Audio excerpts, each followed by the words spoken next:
Vikram വേഗതയോടും racing കാറുകളോടും അടങ്ങാത്ത അഭിനിവേശമുണ്ടായിരുന്ന ഒരു യുവാവായിരുന്നു. ട്രാക്കിലെ ഓരോ വളവും അവന്റെ ഹൃദയമിടിപ്പിന്റെ താളമായിരുന്നു. ജീവിതത്തിലെ ഏറ്റവും വലിയ മത്സരത്തിന്റെ ആ ദിവസം എത്തിച്ചേർന്നു. ട്രാക്ക് ആവേശത്താൽ തിങ്ങി നിറഞ്ഞിരുന്നു. എഞ്ചിനുകളുടെ ഗർജനം കാതടപ്പിക്കും വിധം മുഴങ്ങി. തന്റെ കാറിലിരുന്ന് വിക്രം സ്റ്റാർട്ടിംഗ് ലൈനിലേക്ക് നോക്കി. അവന്റെ ഹൃദയം ഒരു യന്ത്രത്തെപ്പോലെ മിടിച്ചു. പച്ച ലൈറ്റ് തെളിഞ്ഞതും കാറുകൾ അലറിപ്പാഞ്ഞു. അവൻ അതിവേഗത്തിൽ മുന്നോട്ട് കുതിച്ചു. ഓരോ നിമിഷവും അവൻ തന്റെ കഴിവ് തെളിയിച്ചു. അങ്ങേയറ്റം ശ്രദ്ധയോടെയും കൃത്യതയോടെയും അവൻ കാർ ഓടിച്ചു. അവസാന ലാപ്പിൽ വിക്രം 1-ാം സ്ഥാനത്തായിരുന്നു. വിജയത്തിന്റെ മണം അവന്റെ മൂക്കിലേക്ക് തുളച്ചു കയറി. ആ നിമിഷം അത് സംഭവിച്ചു. ഒരു നിമിഷത്തെ ശ്രദ്ധക്കുറവ്, ഒരു വളവ് തിരിയുന്നതിലെ പിഴവ്.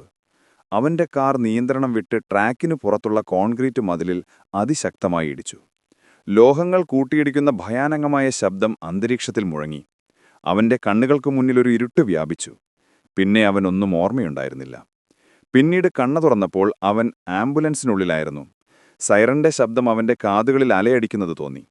ശരീരത്തിൽ വേദനയുടെ ഒരു കടൽത്തിര ആഞ്ഞടിക്കുന്നതുപോലെ തോന്നി. ആശുപത്രിയിലേക്ക് പോകുന്നു എന്ന് ആരൊക്കെയോ പറയുന്നത് അവ്യക്തമായി അവൻ കേട്ടു. അവന്റെ ബോധം വീണ്ടും മറഞ്ഞു. അങ്ങനെ ഒരു റേസിംഗ് ട്രാക്കിൽ അവസാനിക്കേണ്ടിയിരുന്ന അവന്റെ ജീവിതം പുതിയൊരു വഴിത്തിരിവിലേക്ക്, ഒരാശുപത്രിയുടെ വാതിലുകളിലേക്ക് എത്തിച്ചേരുകയായിരുന്നു. കണ്ണു തുറന്നപ്പോൾ വിക്രം ഒരു വെള്ള മുറിയിലായിരുന്നു. മരുന്നിന്റെ മണം അന്തരീക്ഷത്തിൽ തങ്ങി നിന്നു. ശരീരത്തിലെ വേദന അവനെ വീണ്ടും ഓർമ്മകളിലേക്ക് വലിച്ചിട്ടു. ചുറ്റും നോക്കിയപ്പോൾ അവന്റെ കൈകളിൽ ഡ്രിപ്പിട്ടിരിക്കുന്നത് കണ്ടു. അപ്പോഴും റേസ് കാറിന്റെ ശബ്ദം അവന്റെ കാതുകളിൽ മുഴങ്ങുന്നതായി അവന് തോന്നി. അവന്റെ കണ്ണുകൾ പതിയെ അടഞ്ഞു. ആ സമയത്താണ് വാതിൽ തുറന്ന് ഒരാൾ അകത്തേക്ക് കടന്നുവന്നത്. അവനൊരു നേഴ്സായിരിക്കുമെന്ന് വിക്രം കരുതി. എന്നാൽ അവന്റെ അടുത്തേക്ക് വന്ന ആ രൂപം അവനെ ഞെട്ടിച്ചു. അതൊരു ഡോക്ടറായിരുന്നു. പക്ഷേ ഇതുവരെ അവൻ കണ്ടിട്ടുള്ള ഡോക്ടർമാരിൽ നിന്നും വളരെ വ്യത്യസ്തയായിരുന്നു അവൾ. മുടിയെല്ലാം പിറകിലേക്ക് ഒതുക്കി കെട്ടിവെച്ചിരിക്കുന്നു. എങ്കിലും ഏതാനും ഇഴകൾ അവരുടെ മുഖത്തേക്ക് വീണ് കിടന്നിരുന്നു. ചിരിക്കുന്ന കണ്ണുകളും അതിന് ചേർന്ന മനോഹരമായൊരു പുഞ്ചിരിയും. അവൻ അവളെ ഒരു മാലാഖയെപ്പോലെ നോക്കി നിന്നുപോയി. പേരെന്താണ്? അവൾ വളരെ ശാന്തമായി ചോദിച്ചു. വിക്രം, അവൻ അറിയാതെ പറഞ്ഞുപോയി. വലിയ കുഴപ്പങ്ങളൊന്നുമില്ല.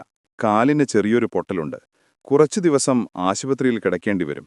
വേഗത കുറച്ചുകൂടി ശ്രദ്ധിക്കണം. ചിരിയോടെ അവൾ പറഞ്ഞു. എന്റെ കാർ, അതിനെന്തെങ്കിലും പറ്റിയോ? വേദനയ്ക്കിടയിലും അവൻ ചോദിച്ചു. അവൾ ചിരിച്ചു. ഇപ്പോഴതിനെക്കുറിച്ച് ചിന്തിക്കേണ്ട. ജീവൻ തിരിച്ചു കിട്ടിയത് വലിയ ഭാഗ്യമാണ്. ഞാൻ ഡോക്ടർ ദിയ, അവൾ സ്വയം പരിചയപ്പെടുത്തി. വിക്രമിന്റെ മനസ്സിൽ ആ പേര് പതിഞ്ഞു. ഡോക്ടർ ദിയ. അവൻ ആശുപത്രിയിൽ കിടന്ന ആ ദിവസങ്ങൾ വിരസമായിരുന്നില്ല. ഓരോ തവണ അവൾ റൗണ്ട്സിനായി വരുമ്പോഴും വിക്രം ആകാംക്ഷയോടെ അവളെ കാത്തിരുന്നു. രോഗവും വേദനയും എല്ലാം മറന്ന് അവൻ അവളുടെ വാക്കുകൾക്ക് കാതോർത്തു. അവരുടെ സംസാരം റേസിംഗിൽ നിന്ന് സിനിമകളിലേക്കും സംഗീതത്തിലേക്കും വളർന്നു. വിക്രം മെല്ലെ ദിയയുമായി ഇഷ്ടത്തിലായി. ഈ ആശുപത്രിവാസം ഒരു പുതിയ പ്രണയത്തിന്റെ തുടക്കമാണെന്ന് അവൻ തിരിച്ചറിഞ്ഞു. ആശുപത്രിവാസം നീണ്ടുപോയപ്പോൾ വിക്രമിന് അത് ജീവിതത്തിലെ ഏറ്റവും മനോഹരമായ ദിവസങ്ങളായി തോന്നിത്തുടങ്ങി. ഓരോ ദിവസവും ദിയ വരുമ്പോൾ വിക്രമിന്റെ മുഖത്ത് ഒരു പ്രത്യേക സന്തോഷം വിടരും. അവർ തമ്മിലുള്ള സൗഹൃദം കൂടുതൽ ആഴമുള്ളതായി മാറി. ദിയ വിക്രമിന്റെ റേസിംഗ് ഭ്രാന്തിനെക്കുറിച്ച് മനസ്സിലാക്കി. അപകടം നടന്ന രാത്രിയിലെ അവന്റെ ഭയം അവൾ തിരിച്ചറിഞ്ഞു. അവന്റെ ഉള്ളിലെ ആവേശം അവളോട് പങ്കുവച്ചപ്പോൾ ദിയ ആകാംക്ഷയോടെ കേട്ടിരുന്നു. ഒരു ദിവസം റൗണ്ട്സ് കഴിഞ്ഞ് പോകാൻ നേരം ദിയ തിരിഞ്ഞു നിന്ന് വിക്രമിനോട് ചോദിച്ചു. റേസിംഗ് വിടാൻ നിങ്ങൾക്ക് കഴിയില്ല അല്ലേ? വിക്രം ചിരിച്ചു. എനിക്ക് ജീവൻ പോലെ പ്രധാനപ്പെട്ടതാണ് റേസിംഗ്. അതൊരു വിനോദം മാത്രമല്ല, അതൊരു വികാരമാണ്. ദിയ ചിരിച്ചു. വേഗത ഒരു ലഹരിയാണ്. പക്ഷേ അതോടൊപ്പം കുറച്ചുകൂടി ശ്രദ്ധ വേണം. അന്ന് വൈകുന്നേരം ദിയ വീണ്ടും വിക്രമിന്റെ മുറിയിലേക്ക് വന്നു. കയ്യിലൊരു പുസ്തകമുണ്ടായിരുന്നു. ഇതൊരു റേസിംഗ് ഇതിഹാസത്തിന്റെ കഥയാണ്. നിങ്ങൾക്കിത് ഇഷ്ടപ്പെടും എന്ന് പറഞ്ഞ് അവൾ ആ പുസ്തകം അവന്റെ കയ്യിൽ കൊടുത്തു. വിക്രം അത്ഭുതത്തോടെ അവളെ നോക്കി. അവന്റെ ഇഷ്ടങ്ങൾ മനസ്സിലാക്കി അവൾ നൽകിയ ആ സമ്മാനം അവന്റെ ഹൃദയത്തിൽ സ്പർശിച്ചു. അടുത്ത ദിവസം മുതൽ വിക്രമിന് ദിയയോടുള്ള ഇഷ്ടം തുറന്നു പറയണമെന്ന് തോന്നി. പക്ഷേ ഒരു ഡോക്ടറോട് ഒരു രോഗി പ്രണയം തുറന്നു പറയുന്നത് ശരിയാണോ എന്ന് അവൻ സംശയിച്ചു. അവന്റെ മനസ്സിൽ ഭയവും ആകാംക്ഷയും ഒരുമിച്ചു വന്നു. അവന്റെ കണ്ണുകൾ അവളോട് പറയാൻ ആഗ്രഹിക്കുന്ന കാര്യങ്ങൾ സംസാരിച്ചു. ഓരോ നോട്ടത്തിലും അവന്റെ പ്രണയം അവൾ കണ്ടിരിക്കുമോ? വിക്രമിന്റെ ഡിസ്ചാർജ് തീയതി അടുത്തുവരികയായിരുന്നു.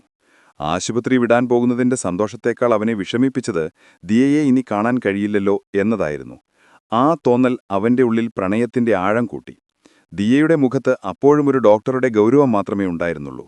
അവന്റെ മനസ്സ് നിറഞ്ഞ പ്രണയം അവൾക്ക് മനസ്സിലായിട്ടുണ്ടോ എന്നറിയാൻ അവൻ ആകാംക്ഷയായി. ആശുപത്രിയിൽ നിന്ന് വീട്ടിലേക്ക് മടങ്ങാനുള്ള ദിവസമെത്തി. വിക്രം മനസ്സില്ലാ മനസ്സോടെയാണ് ആ മുറിയിൽ നിന്നിറങ്ങിയത്. എല്ലാ ചികിത്സകളും കഴിഞ്ഞ് ഡിസ്ചാർജ് പേപ്പറുകൾ വാങ്ങാൻ അവൻ റിസപ്ഷനിലേക്ക് നടന്നു. അപ്പോൾ തന്നെ ഡോക്ടർ ദിയ അവന്റെ അടുത്തേക്ക് വന്നു. എല്ലാം ഭംഗിയായി കഴിഞ്ഞു, ഇനി വീട്ടിൽ നന്നായി വിശ്രമിക്കുക, അവൾ പറഞ്ഞു. അവളുടെ മുഖത്തെ ചിരിയിൽ ഒരു വിടവാങ്ങലിന്റെ വിഷാദം അവൻ കണ്ടു. നന്ദി ഡോക്ടർ, വിക്രം പറഞ്ഞു. എന്നാൽ വാക്കുകൾ അവന്റെ തൊണ്ടയിൽ കുരുങ്ങി. ഇനിയൊരിക്കലും അവളെ കാണാൻ കഴിയില്ല എന്ന തോന്നൽ അവനെ വല്ലാതെ അസ്വസ്ഥനാക്കി. ഒരു നിമിഷം അവനൊന്നു നിന്നു. ഇത് പറയാൻ പറ്റിയ സമയം തന്നെയാണോ എന്നവൻ സംശയിച്ചു. അവന്റെ ഹൃദയം വേഗത്തിൽ മിടിക്കാൻ തുടങ്ങി. ദിയ, അവൻ പതിയെ വിളിച്ചു. അവൾ സംശയത്തോടെ അവനെ നോക്കി.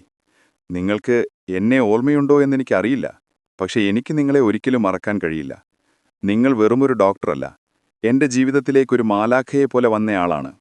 അവന്റെ വാക്കുകൾ ഇടറി. അവന്റെ കണ്ണുകൾ അവളോട് പറയാൻ ആഗ്രഹിക്കുന്ന കാര്യങ്ങൾ വിളിച്ചു പറഞ്ഞു. ദിയ ഒരു പുഞ്ചിരിയോടെ എല്ലാം കേട്ടുനിന്നു. അവളുടെ കണ്ണുകളിൽ ഒരു പ്രത്യേക തിളക്കമുണ്ടായിരുന്നു. വിക്രം, ഞാൻ വെറുമൊരു ഡോക്ടർ മാത്രമാണ്. ഞാൻ എന്റെ ജോലി ചെയ്തു, അവൾ പറഞ്ഞു. അതല്ല ദിയ, എനിക്ക് നിങ്ങളോട് പ്രണയമാണ്. ഈ ആശുപത്രിയിൽ എന്റെ വേദന കുറച്ചതും എനിക്ക് ചിരിക്കാൻ വീണ്ടും അവസരം തന്നതും നിങ്ങളാണ്. ഞാൻ നിങ്ങളെ സ്നേഹിക്കുന്നു, വിക്രം ധൈര്യപൂർവ്വം പറഞ്ഞു. ആ നിമിഷം ആ ഇടമാഴിയിൽ നിശബ്ദത തളംകെട്ടി നിന്നു. ദിയയുടെ മുഖത്ത് പല വികാരങ്ങൾ മിന്നിമറിഞ്ഞു. അവൾ അവനെ പ്രതീക്ഷിച്ചതുപോലെ നോക്കി. വിക്രം, ഞാനിത് പ്രതീക്ഷിച്ചില്ല, അവൾ പറഞ്ഞു. എനിക്കറിയാം, ഞാൻ പോവുകയാണ്, പക്ഷെ നിങ്ങൾ എന്റെ കൂടെ വരണം. അല്ലെങ്കിൽ എന്നെ എപ്പോഴെങ്കിലും വിളിക്കണം. ഒരു ഡോക്ടറും രോഗിയും തമ്മിലുള്ള ബന്ധം ഇവിടെ അവസാനിക്കുന്നു. ഒരുപക്ഷേ ഒരു പുതിയ സൗഹൃദം ഇവിടെ തുടങ്ങുമായിരിക്കും. വിക്രമിന്റെ ചോദ്യത്തിനു മുന്നിൽ ദിയ ഒരു നിമിഷം നിന്നു. അവളുടെ മുഖത്തൊരു പുഞ്ചിരി വിരിഞ്ഞു. നിങ്ങളുടെ ഫോൺ നമ്പർ തരൂ, അവൾ ശാന്തമായി പറഞ്ഞു. ഡോക്ടറും രോഗിയും തമ്മിലുള്ള ബന്ധം ഇവിടെ അവസാനിക്കുന്നു. ഒരുപക്ഷേ ഒരു പുതിയ സൗഹൃദം ഇവിടെ തുടങ്ങുമായിരിക്കും. വിക്രമിന്റെ മുഖത്ത് പ്രതീക്ഷയുടെ ഒരു വലിയ പുഞ്ചിരി വിടർന്നു. അവനൊരു കടലാസ് കഷ്ണത്തിൽ തന്റെ നമ്പർ എഴുതി ദിയെ കേൾപ്പിച്ചു. ആംബുലൻസിന്റെ ശബ്ദത്തിൽ തുടങ്ങി ആശുപത്രി മുറിയുടെ 4 ചുവരുകൾക്കുള്ളിൽ ഒതുങ്ങി നിന്ന ആ ബന്ധം ഒരു പുതിയ ലോകത്തേക്ക് തുറന്നു. ആശുപത്രിയുടെ വാതിലുകൾ കടന്ന് വിക്രം പുറത്തേക്ക് നടന്നു. ദിവസങ്ങൾ കടന്നുപോയി. വിക്രമിന്റെ കാൽമുട്ടിന്റെ പരിക്ക് പതിയെ ഭേദമായി. പക്ഷേ മനസ്സിൽ ദിയയുടെ ഓർമ്മകൾ നിറഞ്ഞുനിന്നു. ഓരോ ദിവസവും അവളുടെ കോൾ പ്രതീക്ഷിച്ചു. പക്ഷേ ആ ഫോൺ കോൾ വന്നില്ല. അവന്റെ മനസ്സിൽ നിരാശ പടർന്നു തുടങ്ങി. ഒരുപക്ഷെ അവളത് വെറും സൗഹൃദം മാത്രമായി കരുതിയിരിക്കാം എന്നവൻ സ്വയം സമാധാനിപ്പിച്ചു. ഒരു വൈകുന്നേരം ഒരു കാർ റേസിംഗ് മത്സരത്തിന്റെ ലൈവ് ടെലികാസ്റ്റ് കണ്ടുകൊണ്ടിരിക്കുമ്പോൾ അവന്റെ ഫോൺ റിംഗ് ചെയ്തു. ഒരു അപരിചിത നമ്പർ. വിക്രം സംശയത്തോടെ ഫോൺ എടുത്തു. ഹലോ, അവൻ പതിയെ പറഞ്ഞു. വിക്രം, ഇത് ദിയയാണ്. ആ പേര് കേട്ടതും വിക്രമിന്റെ ഉള്ളിൽ ആഹ്ലാദത്തിന്റെ ഒരു കൊടുങ്കാറ്റടിച്ചു. അവന്റെ ഹൃദയം വേഗത്തിൽ മിടിക്കാൻ തുടങ്ങി. ദിയ, നിങ്ങളെ കാത്തിരിക്കുകയായിരുന്നു. ക്ഷമിക്കണം, കുറച്ച് തിരക്കിലായിപ്പോയി. അടുത്ത ഞായറാഴ്ച നിങ്ങൾക്ക് ഫ്രീ ആണോ, അവൾ ചോദിച്ചു. എനിക്ക് എപ്പോഴും ഫ്രീയാണ്, നിങ്ങൾ എപ്പോൾ വേണമെങ്കിലും വിളിച്ചോളൂ, അവൻ ആവേശത്തോടെ പറഞ്ഞു. അടുത്ത ഞായറാഴ്ച അവരൊരു കാപ്പി കുടിക്കാൻ കണ്ടുമുട്ടി. ആശുപത്രിയിലെ ഡോക്ടറുടെ യൂണിഫോമിൽ നിന്നും മാറി സാധാരണ വേഷത്തിൽ ദിയെ കൂടുതൽ സുന്ദരിയായിരുന്നു. അവരുടെ സംസാരം മണിക്കൂറുകളോളം നീണ്ടുനിന്നു. റേസിംഗ് ട്രാക്കിനെക്കുറിച്ചും വിക്രമിന്റെ ഭാവിയെക്കുറിച്ചും ദിയയുടെ ജോലിയെക്കുറിച്ചുമെല്ലാം അവർ സംസാരിച്ചു. ആ കൂടിക്കാഴ്ച ഒരു പുതിയ തുടക്കമായിരുന്നു. പിന്നീട് എല്ലാ ആഴ്ചയിലും അവർ കാണാൻ തുടങ്ങി. സൗഹൃദം പതിയെ പ്രണയമായി. വിക്രമിന്റെ വേഗതയോടുള്ള ഭ്രാന്ത് ദിയയുടെ ജീവിതത്തിലെ ശാന്തതയെ പൂർത്തിയാക്കി. ദിയയുടെ വിവേചനവും സ്നേഹവും വിക്രമിന്റെ ജീവിതത്തിന് ഒരു പുതിയ ദിശാബോധം നൽകി. വിക്രമിന്റെയും ദിയയുടെയും പ്രണയം ഒരു നദിയെപ്പോലെ ഒഴുകി മുന്നോട്ടു പോകുകയായിരുന്നു. ഒരു അപകടത്തിൽ തുടങ്ങി ആശുപത്രിയിലെ പരിചരണത്തിലൂടെ വളർന്ന് അവർക്കിടയിൽ ഒരു ശക്തമായ ബന്ധം രൂപപ്പെട്ടു. വിക്രമിന്റെ ജീവിതത്തിലെ വേഗതയെ ദിയ സ്നേഹിച്ചു. എന്നാൽ അവന്റെ സുരക്ഷയെക്കുറിച്ച് അവൾ കൂടുതൽ ശ്രദ്ധാലുവായിരുന്നു. റേസിംഗ് ട്രാക്കിലെ അപകടങ്ങൾ ഉണ്ടാകാതിരിക്കാൻ വേണ്ട നിർദ്ദേശങ്ങൾ അവൾ നൽകി.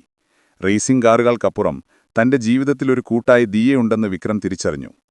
ഒരു ദിവസം വിക്രം ദിയയെ ഒരു റേസിംഗ് ട്രാക്കിൽ കൊണ്ടുപോയി. ഒരു ഡ്രൈവറായിട്ടല്ല, ഒരു കാഴ്ചക്കാരനായിട്ടായിരുന്നു അവന്റെ യാത്ര. ട്രാക്കിന്റെ വശത്തുനിന്ന് ആവേശം നിറഞ്ഞ റേസ് കണ്ടുകൊണ്ട് അവൻ ദിയയുടെ കൈകളിൽ മുറുക്കെ പിടിച്ചു. മത്സരത്തിനു ശേഷം അവർ വിജയിയെ കണ്ടു. അവരുടെ ആവേശം പങ്കുവച്ചു. അന്ന് വൈകുന്നേരം സൂര്യാസ്തമയത്തിന്റെ പശ്ചാത്തലത്തിൽ വിക്രം ദിയയോട് ചോദിച്ചു, ദിയ, എന്റെ ജീവിതത്തിലെ ഏറ്റവും വലിയ റേസ് വിജയിച്ചതും എന്റെ ഹൃദയത്തിലെ വേഗത നിന്നതും നിങ്ങളെ കണ്ടപ്പോഴാണ്. ഞാനിനി ഒറ്റയ്ക്ക് ഓടാൻ ആഗ്രഹിക്കുന്നില്ല. എന്റെ ജീവിതത്തിലെ എല്ലാ വിജയങ്ങളിലും പരാജയങ്ങളിലും എന്റെ കൂടെ ഉണ്ടാകുമോ? വിക്രമിന്റെ കണ്ണുകളിലെ ആത്മാർത്ഥത കണ്ട് ദിയയുടെ കണ്ണുകൾ നിറഞ്ഞു. അവൾ തലയാട്ടി സമ്മതം മൂളി. ആ നിമിഷം ആ റേസിംഗ് ട്രാക്കിൽ വെച്ച് അവർ വിവാഹം കഴിക്കാൻ തീരുമാനിച്ചു. അങ്ങനെ റേസിംഗ് ട്രാക്കിൽ നിന്നൊരാശുപത്രിയിലേക്ക്, അവിടെ നിന്ന് ജീവിതത്തിന്റെ ട്രാക്കിലേക്ക് ഒരുമിച്ച് യാത്ര ചെയ്യാൻ അവർ തീരുമാനിച്ചു. പിന്നീട് നടന്നത് വർണ്ണിക്കാൻ വാക്കുകളില്ലാത്ത ആ വലിയ ദിവസമായിരുന്നു. അവരെ പരിചയപ്പെട്ട എല്ലാവരുടെയും അനുഗ്രഹം വാങ്ങി അവർ വിവാഹിതരായി. വിവാഹം കഴിഞ്ഞപ്പോൾ വിക്രമിന്റെ റേസിംഗ് ജീവിതത്തിന് പുതിയൊരർത്ഥം ലഭിച്ചു. ഓരോ മത്സരവും ദിയയുടെ സ്നേഹത്തിന്റെ കരുത്തിൽ അവൻ പൂർത്തിയാക്കി. അവന്റെ എല്ലാ നേട്ടങ്ങൾക്കും പിന്നിൽ അവന്റെ പ്രിയപ്പെട്ട ഡോക്ടർ ഉണ്ടായിരുന്നു.